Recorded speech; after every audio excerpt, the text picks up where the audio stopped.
I was talking to someone a little while ago, and they were saying they saw a spirit in their house, and I was just saying, just tell them to go away.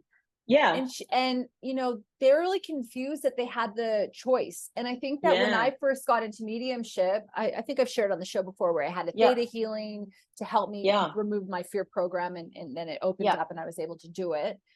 I always felt that I wouldn't be in control, that I wouldn't be able to manage it. That You're always in control. Yeah. So can you talk a little bit to that? Because I think that Yeah. that's actually a big fear that quite a few people would have Yeah. about exploring their psychic development, or Yeah. even connecting more with spirit, that they don't have the power to set boundaries. And you set really clear boundaries even in your own home, don't you? Yeah, very much so. Yeah, because I I bring a lot of spirit through in my readings. I'm very particular about, I have this room here that they come through. I have children that can actively see and hear spirit.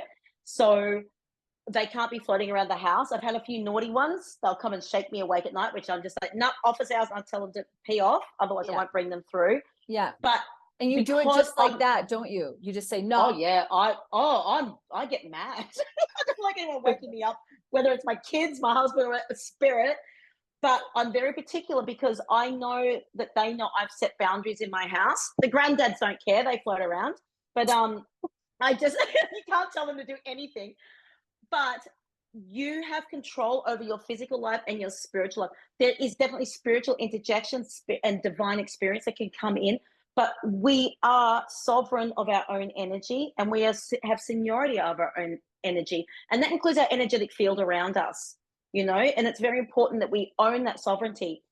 And I think developing that first, then the fears go away. And this all comes from belief systems, watching horror movies as a kid, highly religious upbringing, a terrible teenage sibling that scared the crap out of you every day.